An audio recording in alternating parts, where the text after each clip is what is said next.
Hello everybody, this is Valencia and welcome to my channel Balloons in Business, where I show you the business of balloon and event decor.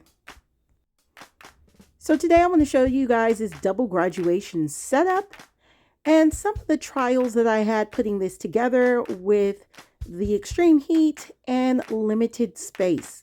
So if you want to see how I made this, just stay tuned. So all of the balloons I'm using are Sempertex brand. So I use Sempertex Fashion Eucalyptus, Fashion Red, and Fashion White in 5-inch, 11-inch, and 18-inch, and Sempertex Reflex Gold in 5-inch and 11-inch. So right now I'm just blowing up the balloons 2 at a time, rounding them out, and tying them together into dupes.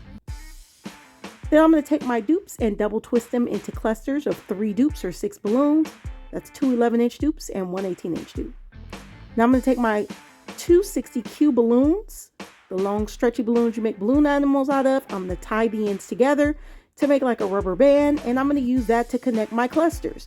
So I'm going to just wrap that 260 around 2 balloons in one cluster, and then take another cluster and wrap that same 260Q around at least 2 to 3 balloons in that cluster to get a nice tight fit. And that is how I am connecting my clusters.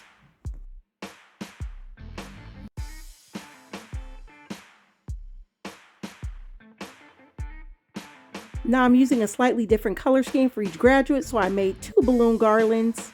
Each of these balloon garlands have 7 clusters to start off with, and each of these clusters are about 1.5 feet in length. And I'm just, rearranging them to see how I want them to look. Now I'm going to be making my shimmer wall panel. It's going to be 7 feet tall and 12 inches wide. Now these particular shimmer panels, you got to face them the right way. So you see that's facing the wrong way because you can still see that clear backing. You can see the clear backing right there. And then you can see the clear backing right here. So those are all the wrong way. If they're facing the right way, you will not see the clear backing at all. Okay. Now there is one piece that's missing right up there at the top right. Don't worry about that. I'm going to replace that piece. But as you can see, you don't see the clear backing when it's facing that way. That is the proper way to position your panels. You want to make sure they're positioned the right way before you start connecting them. So I'm going to be connecting them with zip ties. So what I'm going to do is I'm going to take that first hole right there at the top and slide the zip tie in. And you want to make sure that the zip tie is positioned the right way, because you got to hear that click to know that it's, going in correctly. And make sure that you don't zip it in too tight, because you want to be able to cut them loose if you need to. So I'm going to be zip tying 7 panels together, but I'm going to be doing it in groups of 3 and then one last individual panel at the top, so it's easier to connect it to my pole.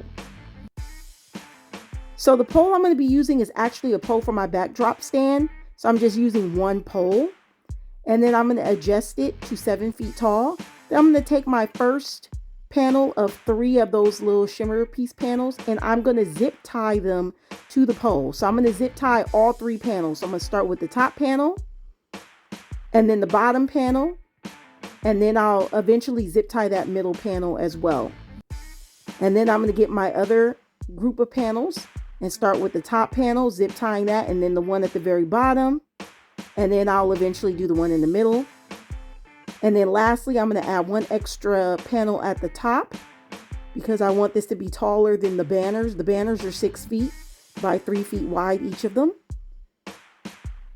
And then I'm just going to go over this and zip tie it where I need to, because I want this to be nice and secure. So this is how the design looks before the balloons are added. So now I'm at the location. So I'm going to be putting my backdrop back together again.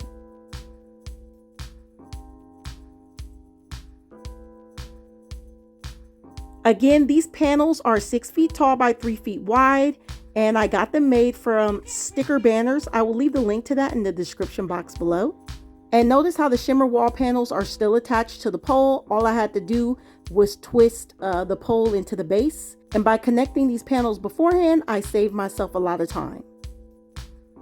So I was working with limited space, which is why you have the awkward camera angle. In fact, my balloon garland was taller than the ceiling of the patio. So I decided to add my balloon garlands originally with these large backdrop clips in a 260Q balloon. I just slipped it through the clip and tied it. And my goal was to clip the banner itself on the side so that the banner would stop like flowing with the wind, and connect the balloon garland on the side at the same time.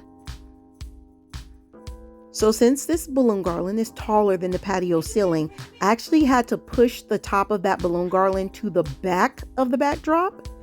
And then I just had to carefully pull and push some of the balloons at the top over so that it looks like the balloon garland is kind of peeking through from the back. This was a little difficult because I had to keep going to the back and pushing the balloons up and then coming to the front and pulling them up, because I needed just a few of them to sit on top so that you can actually see the balloons from the front. So I also connected the balloon garland directly to the backdrop pole with a 260Q. So I only used like a couple of clips on each side. So now I want to beef up this balloon garland by adding some clusters with 260Q balloons. I'm just going to tie that 260Q around the cluster and then take the other end of the 260Q and wrap it around a couple balloons in the pre-existing garland, and then tie the 260Q balloon to itself to add my clusters. Now most of my clusters were just 4 11-inch balloons, but I added the bigger clusters at the bottom because I wanted to get a nice full bottom, and then as I go up I add the smaller clusters.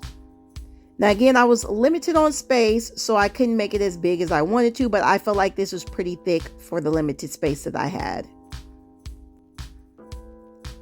So the banner kept moving with the wind, so I decided to use some duct tape to tape the banner to the poles of the backdrop. So I taped it at about 3 points on each side. Now I'm adding my 5-inch clusters using a half of a 260Q balloon to save on material. Now one thing I didn't show in the video is that I actually taped the banners to the back of the shimmer panels, because you can see from the inside that those banners are crooked. So I ended up taping them to the shimmer panel wall. I also ended up adding some balloon shine to the balloon garland. And here is the finished product. For more information on what type of materials I used and where I purchased them, as well as where I have these banners made, please check the description box below this video. So if you enjoyed this video and found it helpful, go ahead on and like it, and please subscribe, and you'll get notifications on future videos on balloon and event decor. And until next time, I'll see you guys later.